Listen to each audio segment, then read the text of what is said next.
دا درې پوړیزه ودانۍ چې پر 180 متره مربع ځمکه د لوګر ولایت د ترانسپورت امریت لپاره په مرکز پل عالم کې د 15 میاشتو په موده کې جوړیږي په ټولو عصري او پرمختللي وسایلو به سمبال وي. د بنسټ ډبره نن لوګر کې د ترانسپورت او هوانوردۍ وزارت د مرستیال او د لوګر د سیمهیزو چارواکو له لوري کېښودل شوه. د ترانسپورت او هوانوردۍ وزارت مرستیال وویل چې وزارت یې هڅه کوي څو په نږدې راتلونکي کې د ټول هیواد په موټرونو کې د ټرافیکي ګډوډیو او غلاو د مخنیوي په موخه د جی پی ایس سیستم ولګوي او په ترانسپورتي چارو کې د اسانتیا لپاره به په ټول هیواد کې نوي ترمینالونه جوړ کړي.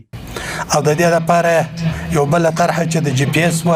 د جی پی ایس طرح جوړه کړې ده هغه عملاً شروع ده چې هر موټر ته به جی پی ایس لګیږي ترانسپورتي موټرو ته چې بیا به په دې کې هغه واقعیت هم کمیږي.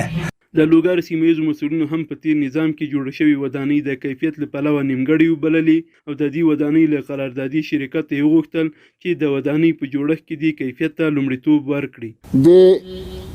ترانسپورت په برخه کې د لوګر خلکو د لوګر قوم دغه ملت دلته ستونزې لرلې مشکلات لرل دا چې دغه ستونزو د حل لپاره د مشکلاتو د حل لپاره د ترانسپورت محترم وزارت دا اقدام وکړ چې د لوګر د خلکو هغه ستونزې چې په دغه برخه کې لرلې هغه رفع کړي. بل پلو د لوګر ولایت د ترانسپورت امیر هم د دې ودانۍ په جوړېدو خوښي وښوده او د ترانسپورت وزارت له مسؤلینو یې د لا ډېرې همکارۍ غوښتونکی شو.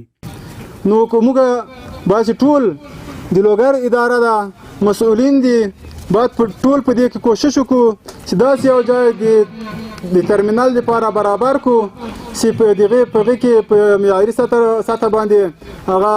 پانګونه وشي او هغه سہولت د ترانسپورتي برخه کې د سہولتونه د ویناوالو لپاره د وطنوالو لپاره برابر شي. هیره دې نه وي چې د اسلامي امارت په راتګ سره په لومړي ځل لوګر کې د ادارې لپاره نوې ودانۍ جوړیږي.